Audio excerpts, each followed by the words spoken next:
Manurita Bhajya Tatara Durgam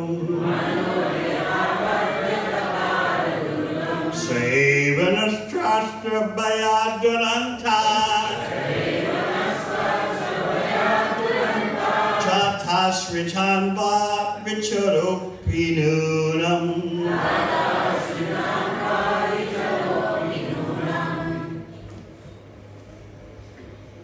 Yashroru Sringe Jagatim Swanavam Manuryatha Bhadyata Sraturgam Sareva Nastvastra Bhayaduranta Trata Sitan Varicharopinunam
Yasya, of whom, Uru, very strong and high, Shringe, on the horn, Jagatim, in the form of the world, Swanavam, his own boat, Manu, King Satyavrata, Yata, just as, Abhadya, binding, Tatara, crossed, Durgam, the very difficult to cross, inundation, Sa, he, the Supreme Personality of Godhead, Eva, certainly, Na, us, Tastra, Bayat, from the fear of the son of Twashta. Durantat, endless. Tvata, deliver. Ashritan, dependence, like us. Vadichara api, although taking the form of a fish. Nunam, indeed. Translation. The Manu named King Satyavrata formerly saved himself by tying the small boat of the entire world to the horn of the Matsya Avatar, the fish incarnation. By the grace of the Matsya Avatar, Manu saved himself from the great danger of the flood.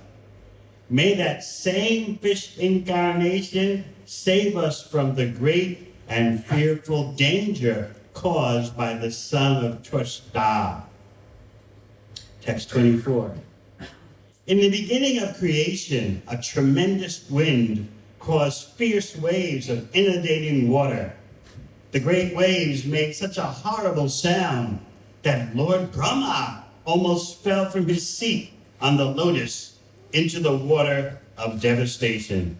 But he was saved with the help of the Lord. Thus, we also expect the Lord to protect us from this dangerous condition. Text 25. The Supreme Personality of Godhead, who created us by his external potency, and by whose mercy we expand the creation of the universe, is always situated before us as the Supersoul. But we cannot see his form. We are unable to see him because all of us think that we are separate and independent gods. Purport. Here is an explanation of why the conditioned soul cannot see the Supreme Personality of Godhead face to face. Even though the Lord appears before us as Lord Krishna or Lord Ramchandra and lives in human society as a leader or king, the conditioned soul cannot understand him. Avajananti mamudha manishim tan asritam. Rascals, mudhas, derive the Supreme Personality of Godhead, thinking him an ordinary human being. However insignificant we are, we think that we are also God, that we can create a universe, or that we can create another God. This is why we cannot see or understand the Supreme Personality of Godhead. In this regard, Śrīmad Bhāgavatam says, Lingameva Pashyama Karachit Abhimanas tu. Devanam Apisannivra Praya Kaleshu Nastyeva Tara Tamyena Sopi tu. We are all conditioned to various degrees, but we think that we are God. This is why we cannot understand who God is or see him face to face. Om Agana Timirandasya Gana Jana Shalakaya Shakshur Unmalitam Yena Tasmai Shri Gurave Namaha. Jai Shri Krishna Chaitanya Prabhu Nityananda Shri Advaita Gadadhara Shri Vasadi Gaura Bhaktivedanta. Hare Krishna, Krishna Krishna, Hare Hare, Hare Rama, Rama Rama, Hare Hare. Because of the appearance of the demon Vichasura, the demigods are in a panic. They are Satam devotees. They are devotees of the Supreme Personality of Godhead, no doubt. But they have material desires to fulfill. As you know, someone gets the status of a devata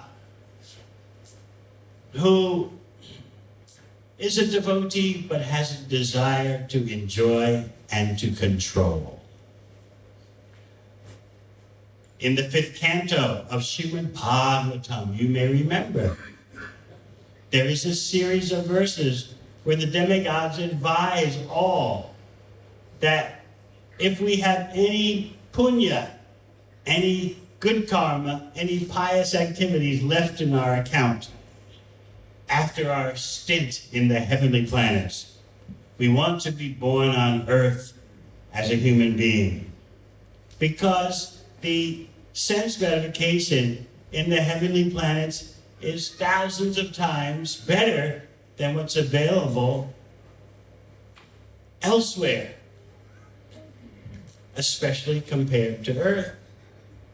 So you might think, well, if it's so good, why do the Devatas want to leave the heavenly planets after this stay is finished and take birth on earth?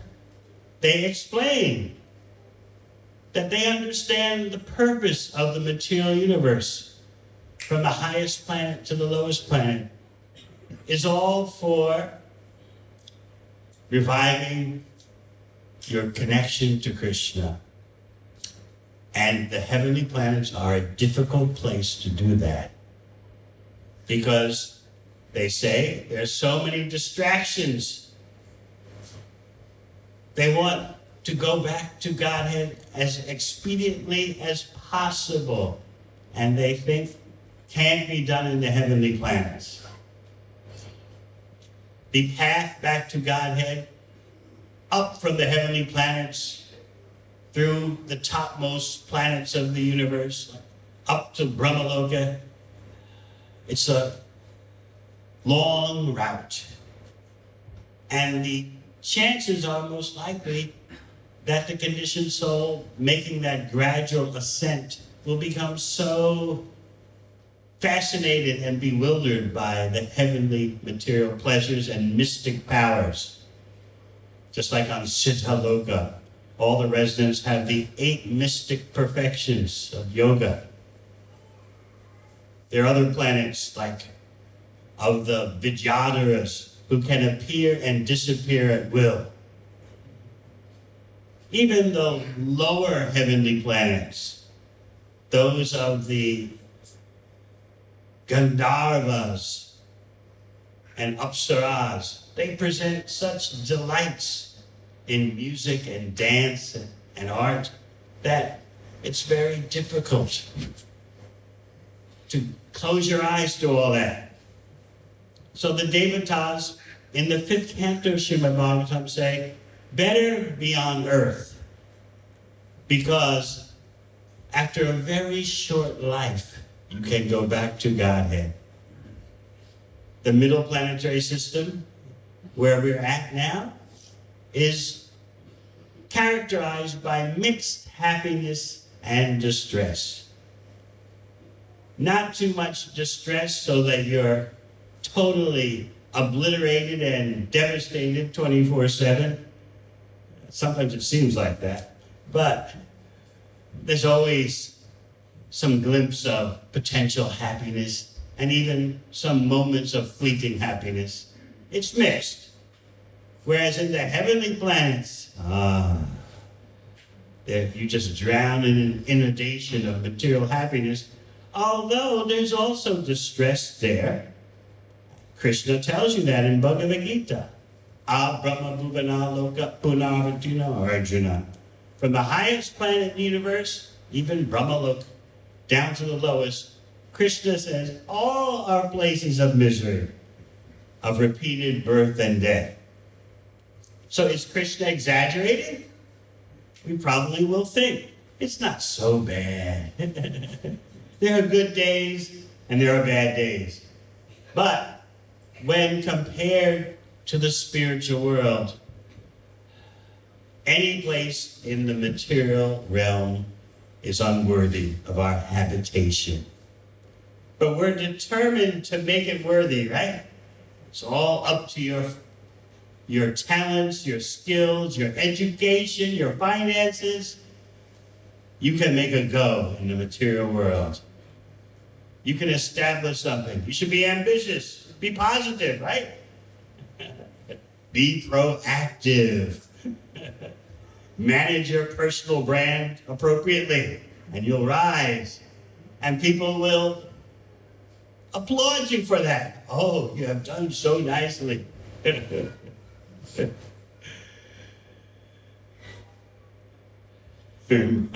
Just a funny thought came to my mind, a memory. My father never spoke much,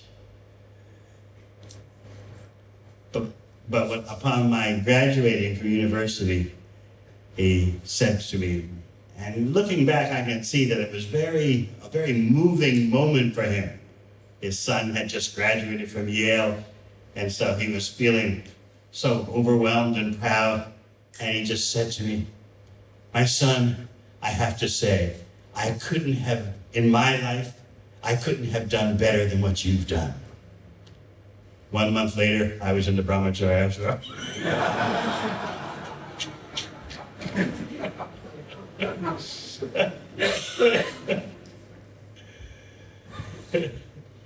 So we want to claim for having made a good fortress in the material world, a good station, we want to set up ourselves in the material world so that we can have as much happiness as possible. All of us think we are separate and independent gods.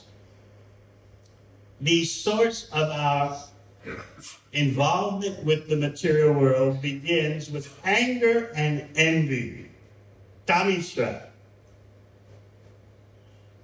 We're angry. Why can't I be a free, independent enjoyer like Krishna? Anger and envy are very closely related. Why him and not me? This is buried deep in our psyche as conditioned souls. It's buried so deep we can't remember. We think, I'm not envious. I'm not angry. But all our material endeavors are actually based on anger and envy of the Supreme Personality of Godhead. How is that? Because we think we're very innocent, yes? We just want this and that and that, and not so much. Although we're never satisfied, even if we get what we want. So how is it that we have this anger/envy, the original cause of our being present in the material world?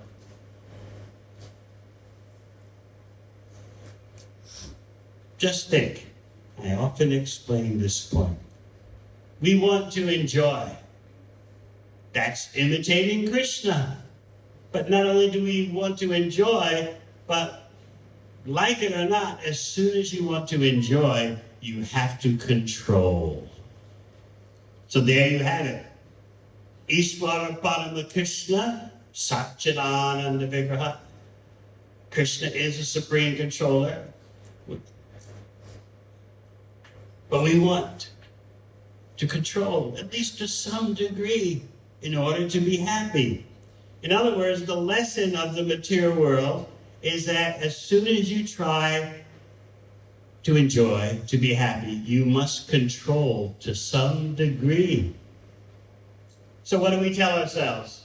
It's not much that I try to control. We like to consider ourselves to be innocent criminals. Criminals by circumstance. We're not. It's like saying, I'm not a murderer. I just do a bit of shoplifting every once in a while. We classify our deeds as very minor. And we expect the super soul in the heart to understand. I didn't murder anybody. I just, every once in a while I'd shoplift. I see something I like. Nothing serious. I'm not damaging society like some kind of violent person. This is our conception. But if we look through the viewpoint of the Shastra, we find that we are guilty of imitating Krishna, and we have the root syndrome of anger and envy. Why is Krishna the only supreme enjoyer and controller? I want to enjoy and control. So I often explain that as soon as you want to enjoy the material world, the material body, then you must control, even to the most subtle degree. Maybe it's just moving your eyelashes. Maybe it's just flexing your muscles.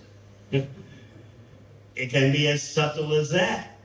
But you're doing what you feel is necessary to influence the situation so that the outcome is favorable for your happiness, for your pleasure.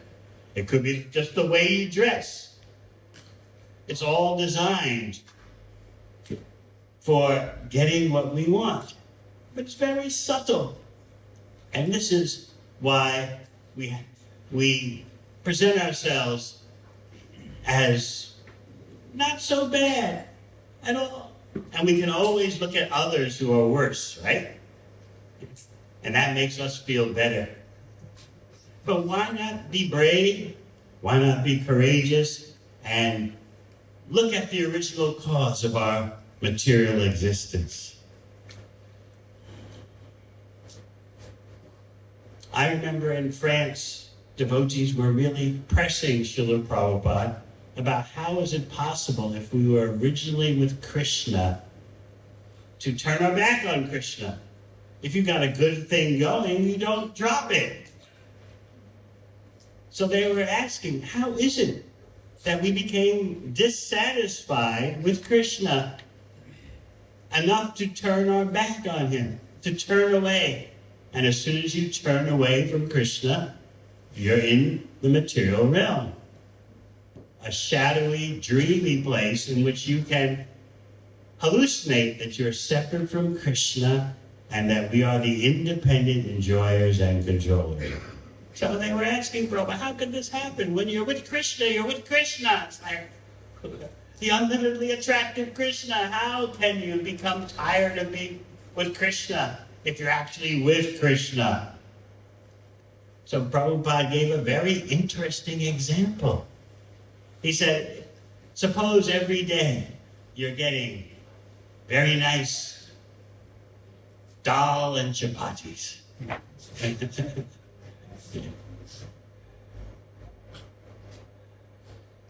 It's like every day when I'm in Melbourne in the evening, I get very nice khichdi and parathas. So suppose one day I say, well, it's very tasty, there's no doubt, the khichdi and the parathas, but I'd like to try, and in the evening I'd like to try some carrot halva. It doesn't mean I don't like the khichdi and the parathas, but I just want to try out something different. So this is the example Prabhupada gave about how we turn our back on Krishna. It's not that we're tired of being with Krishna, we just start wondering, what would it be like to be Krishna? What would it be like to be the independent enjoyer and controller? And just that thought is enough to bring you into the material realm. You can't be that, but you have the capacity to hallucinate. And the material realm is the realm of hallucination. So this is the original anger/envy. Why can't I be him? If you've ever been envious of someone, you know what that feels like. Why can't I have what he has? Why can't I have what she has?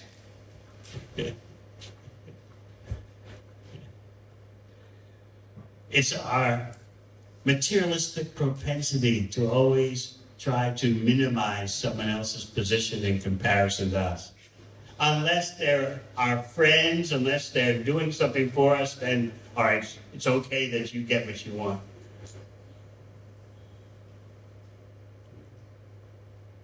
So the Devatas are pointing out, we can't see the Supersoul, although the Supersoul is always with us. We can't see him because we all think we are separate and independent gods. That means we all think we are the separate controllers and enjoyers. So the demigods understand the science of perception. We can't see straight because of our attitude.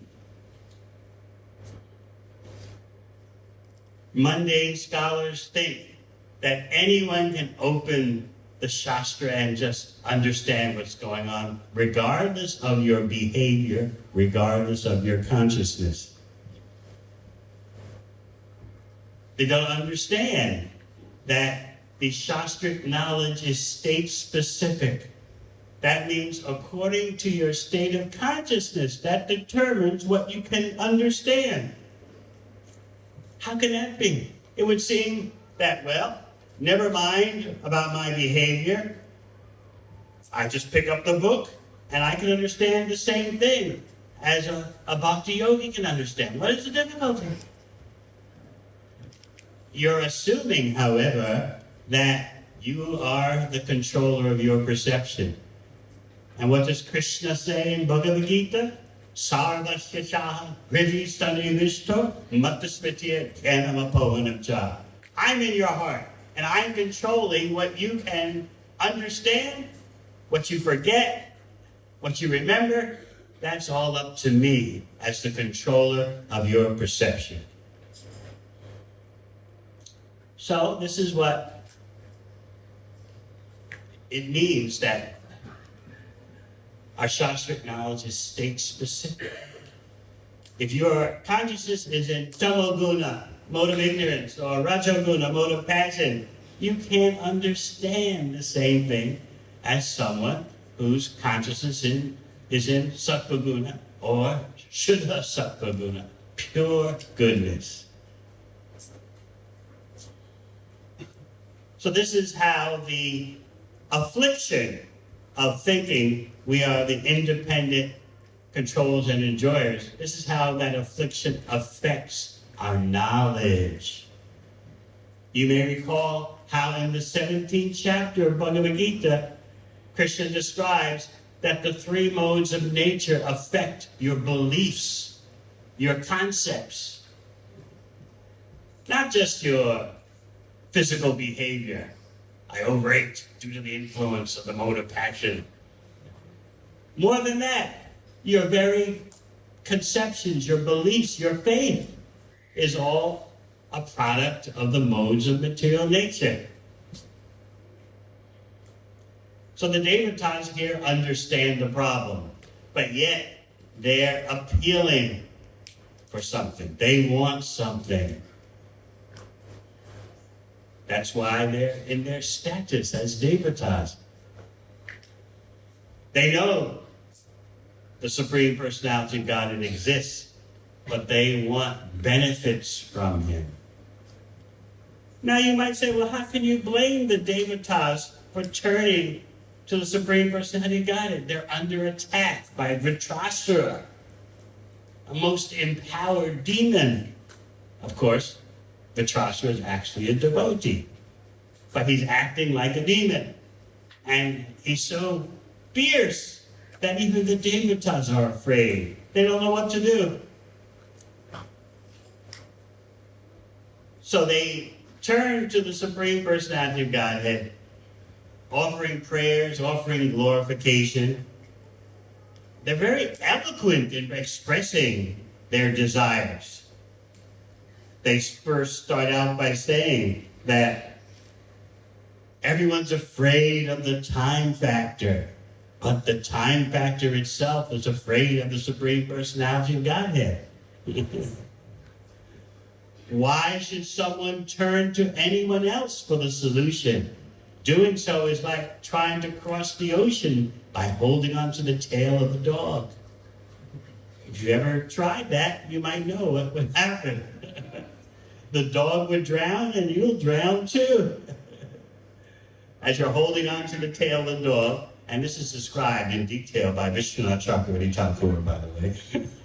As you're holding on to the tail of the dog is struggling, and not only will you go down, but the dog goes down too. So the Devatas are saying, anyone desiring to be protected by others is certainly a great fool who desires to cross the sea by holding the tail of the dog.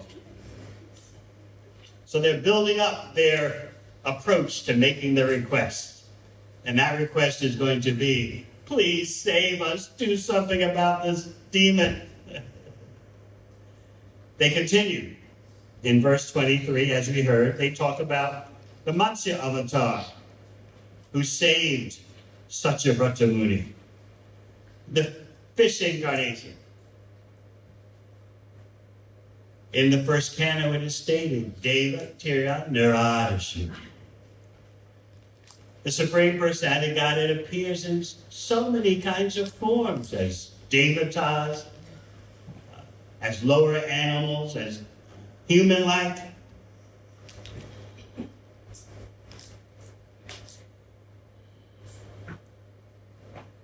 We can't know of all the various avatars because they appear in every species of life. Not simply animals, not simply human beings.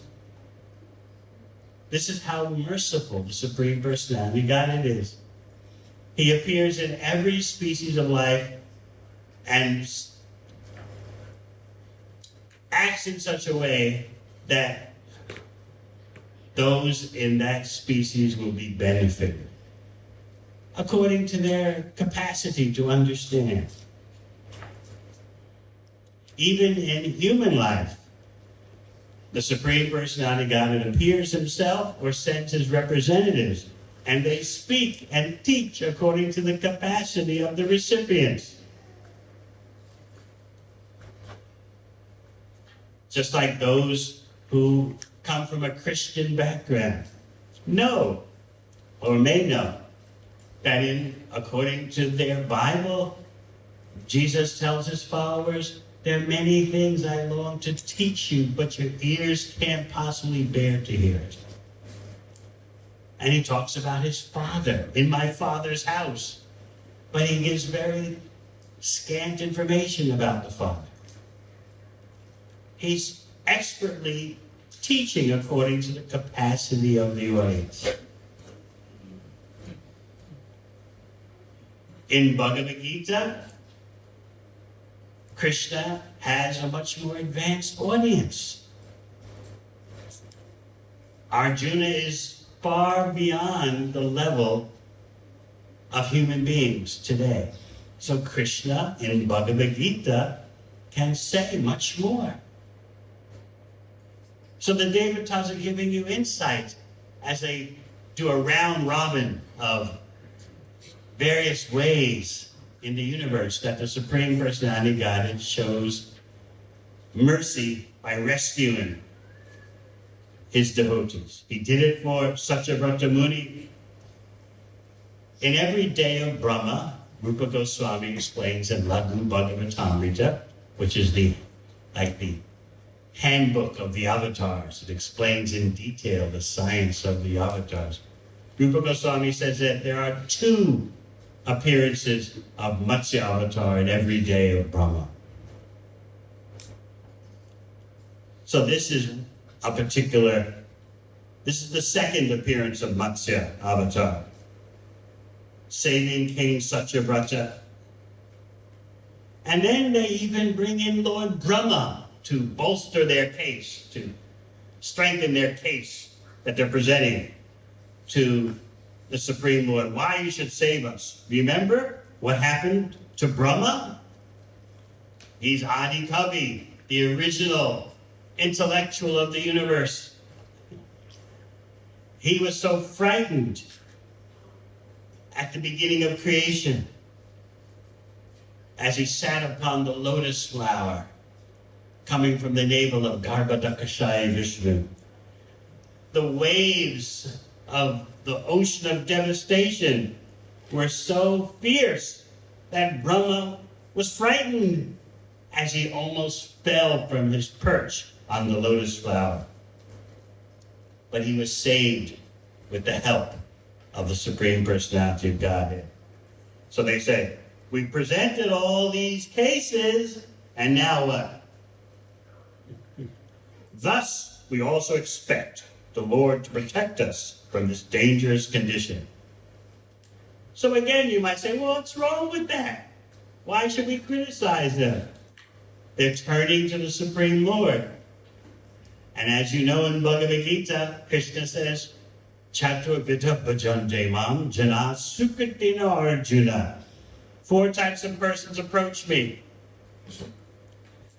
Those who are inquisitive, those who are distressed, those who seek prosperity, and those who want knowledge. All have auspicious merit, sukriti. But they're not pure.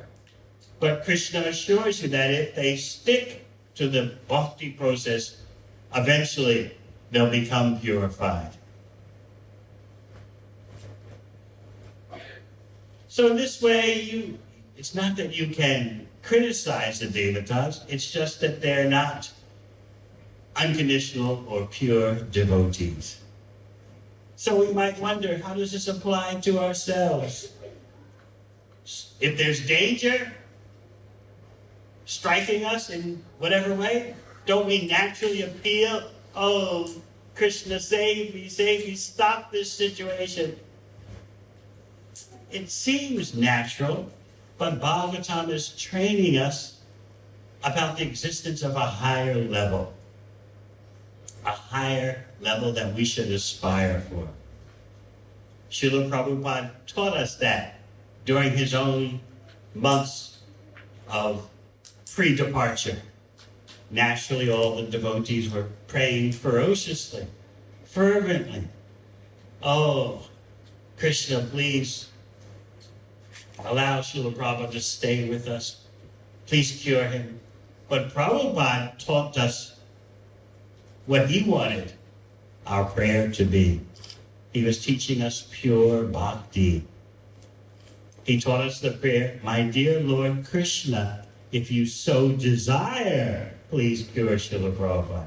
So even in his final months, he's teaching so dynamically pure bhakti.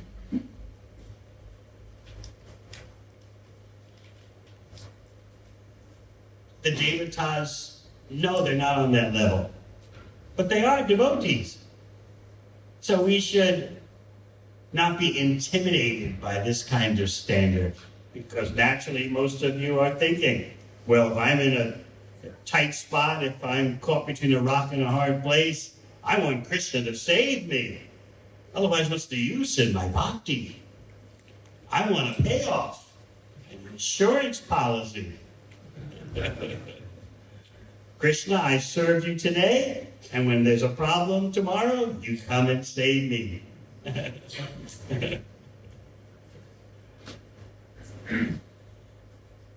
This is bhakti, but it's mixed. We're not going to go around criticizing those of us who think in that way. It takes some practice. It takes some good association. And in that good association, you hear what is the higher standard. So the knee-jerk reaction is as soon as distress appears, we call out, oh, Krishna, save me, stop this from happening. And then you catch yourself and you tell yourself, Krishna, help me to go through this situation remembering you. Just like Queen Kunti prayed. The real benefit of all the distresses we Pandavas went through is not that you saved us, but that we were conscious of you. That's the real benefit. The dangers made us so conscious of you that we'd rather have the dangers than everything be nice. Because when the dangers are present, we think of you more. Now everything seems to be fine and you're going back to Dwarka. In Śrīmad Bhāgavatam, Sanatana Goswami explains how the Pandavas sometimes scheme how to concoct some distress so that Krishna will stay with us. You say, well, that's too much. I mean, there's enough distress in life. You don't have to concoct something. But they're thinking higher than the distress is the presence of Krishna. And if our being in distress is what it takes for Krishna to be with us, let there be distress. We don't want to think about that one too much. Don't worry. I won't talk too much about it. I remember during my Iron Curtain days, back in the late 70s, early 80s, I was in what is now known as the Czech Republic. And it was a ironclad prison because the people had, some years before, had already tried to rebel and break free from the Soviets. And so now their country was like a prison cell. So we were doing an initiation ceremony there for the few devotees that were in the former Czechoslovakia. Very few, very difficult place to preach at that time. And so the devotee doing the initiating asked me, can you pick out a verse for the talk, for the lecture preceding the yajna? So I thought, well, what about this verse by Queen Kunti? Let the calamities happen again and again.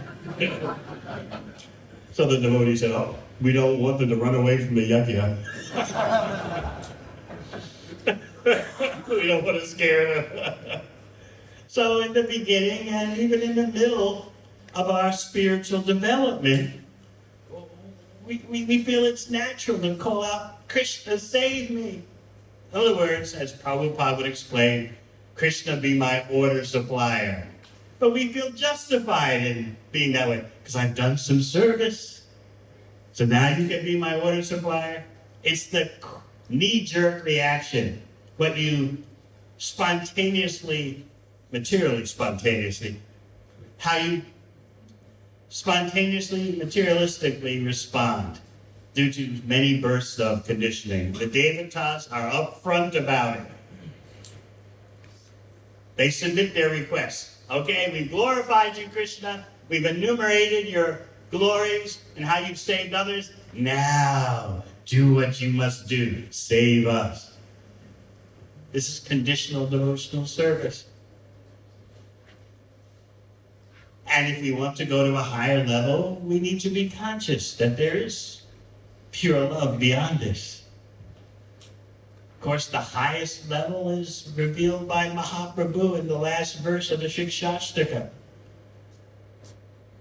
If we think about it, that last verse is incomparable in terms of its depth of pure bhakti.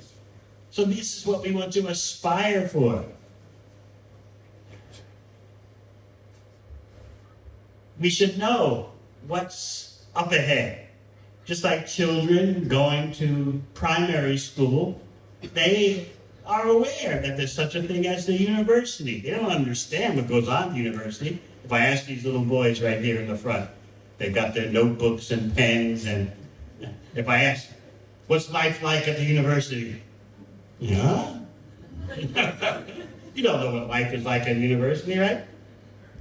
No, you don't. He's looking at me and wondering, huh? But the parents tell them, study now, and then you'll go to the university. Even though the children don't have any idea of the dynamics of university life.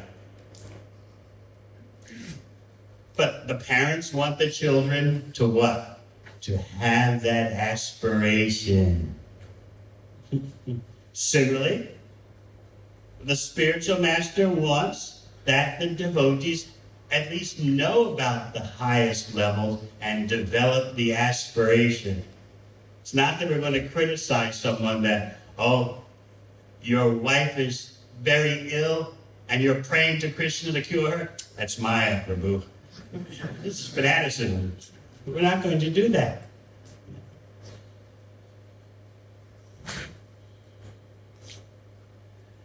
I can remember just maybe a month ago, where was I? I was getting some scans done in New Zealand, MRI, and this ultrasound and that. And my knee-jerk reaction before I caught myself was, oh, Krishna, please make it so they don't find anything. Wait a minute, Swami. Back up now. It's the natural reaction. But by hearing the Shastra, we develop higher aspirations. Just like the children, they want to play all the time. But the parents recognize you want to play, and yes, you can play a little bit, but there is such a thing as the university where you'll be studying. The parents want the children to have a higher aspiration. But you don't criticize the children for playing. Right? No one criticizes you for playing, right?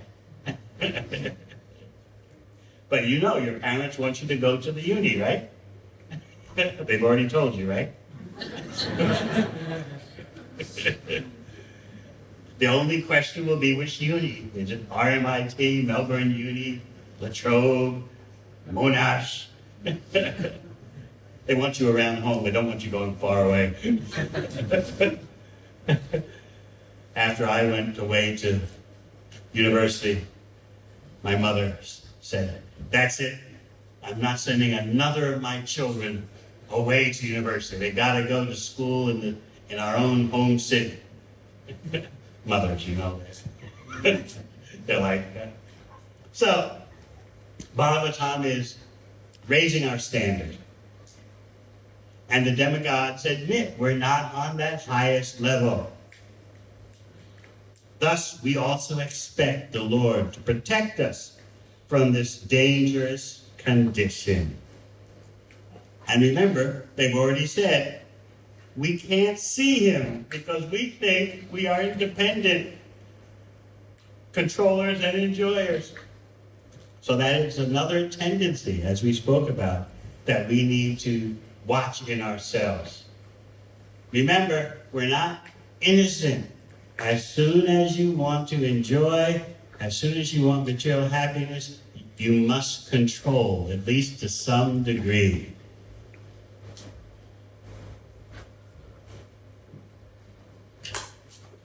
All right. Any questions?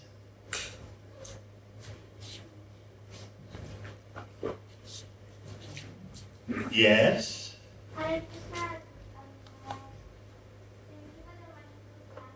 Are you sure it was wonderful? You're just saying that. You say that to everyone, don't you? Of course, you hear wonders of Krishna and everything, right?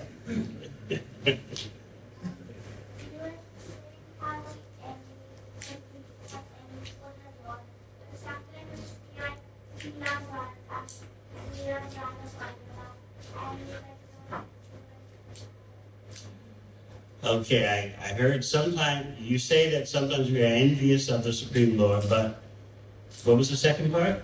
We also do love Radha. We have some love for Radha. Yes, so she's saying, well, we also have some love for Radha Madhava. Radha Bhava. Right, Radha Madhava also.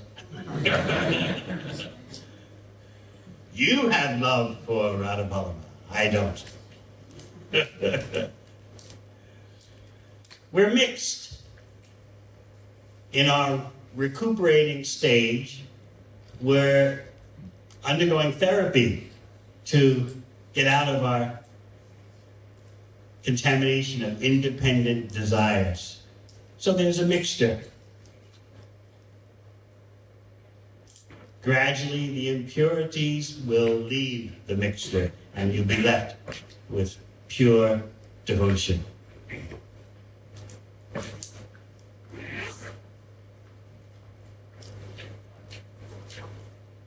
So you continue in the bhakti process, and more Krishna will reveal himself.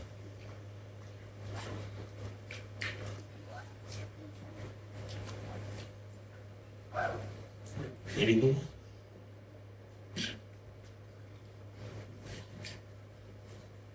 Yes. You mentioned that. You have to speak loud.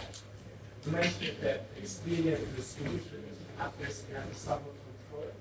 Yes. And it's the word in the mind as a controlling for Krishna's happiness. It's all for Krishna. Give me an example, please, what you mean. For example,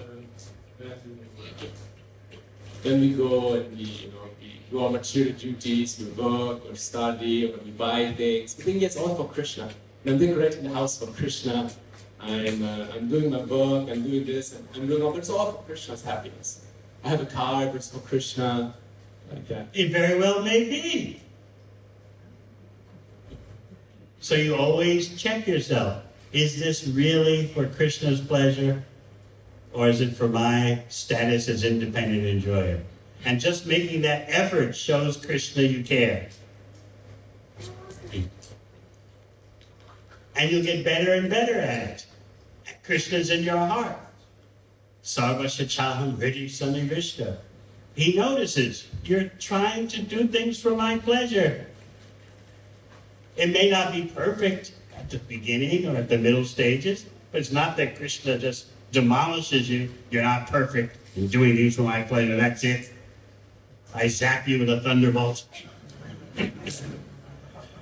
You're a sinner in the hands of an angry God. Bhakti is progressive. That's the point. It's not instant on, instant off. Be progressive about your spiritual life as you advance through the various stages.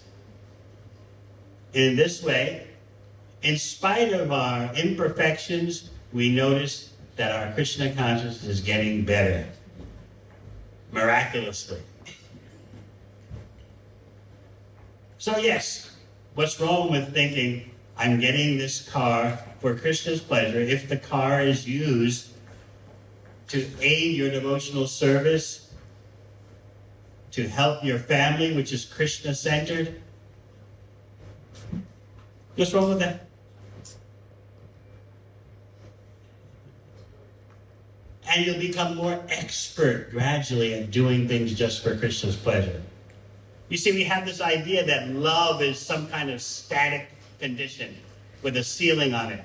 But in bhakti, you just get better and better and better at serving Krishna with less and less selfish motives.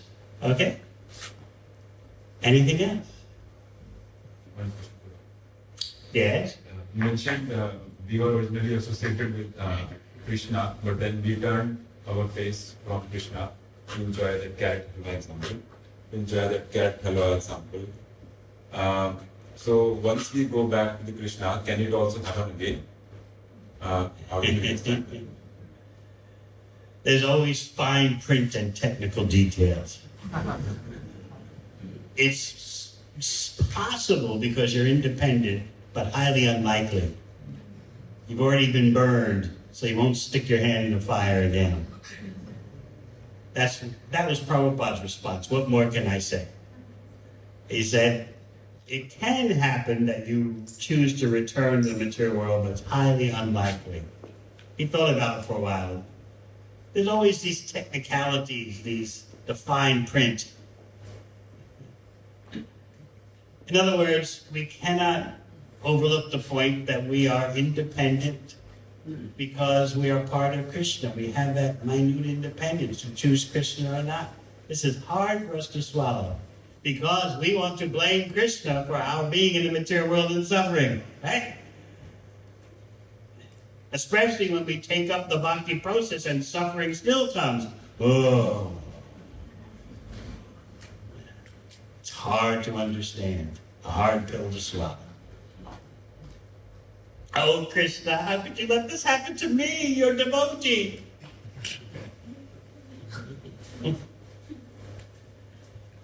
What does Lord Brahma say? Karmani nidahati kinchu chapakti bhajam govindamadi purusham tamahmajam. Lord Brahma testifies that Krishna minimizes the karma due to his devotees. But we never see it in that way. We think, minimize, you call this minimization? This is too much. Anyone can see that. We don't know all the horrible things we've done and the reactions that we're actually due because of those things. We think we're just innocent enjoyers and controllers. One last question. Yes. Speak loudly, please. Yeah, so you talked about Here comes the microphone. material sufferings and prayers for that. So my question is, what should be our prayers? What should be our prayers when people, the devotees around us, go through some material situations? What is the ideal prayer?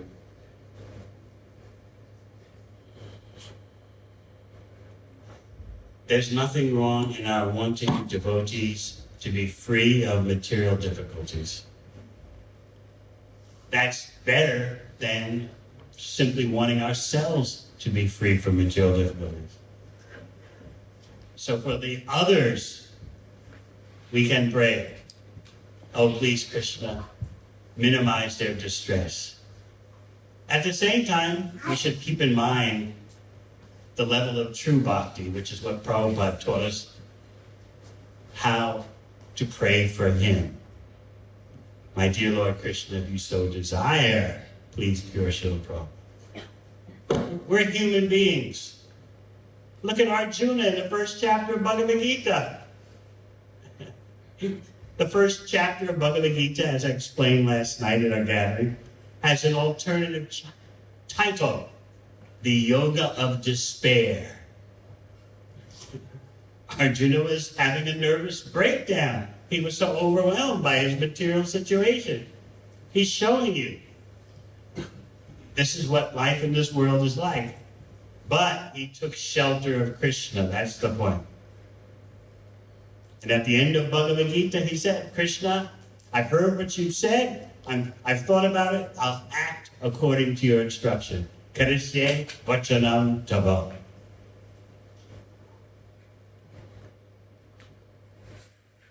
So we want the well-being of devotees. At the same time, we know that we're not independent. Krishna is the ultimate controller. So there's nothing wrong with wanting the well-being of devotees. There's nothing wrong with wanting the well-being of the world. At the same time, we know that the world is behaving in such a way as to destroy itself. But still, we want the well-being. Yet we know that people get their karmic reactions to their actions. Still, we want the well-being of all living entities. Samat sarveshu bhuteshu. We see all living entities as equal, and as Krishna explains in the 6th chapter of the Gita, the true yogi sees the equality of all living entities both in their happiness and their distress. In both their happiness and their distress. Why? The Acharyas explain in their commentaries on that verse that the true yogi knows that if I were in that situation of distress, I would feel a certain way, so I don't want that for anyone. Also, the true yogi understands that the amounts of happiness and distress are just external. So that verse speaks on two levels. It's all external, the happiness and distress. At the same time, I would not want anyone to go through that distress because I can see what it feels like, even though it's external. All right, they're very good questions today. Thank you very much. Hare Krishna. Hare Krishna.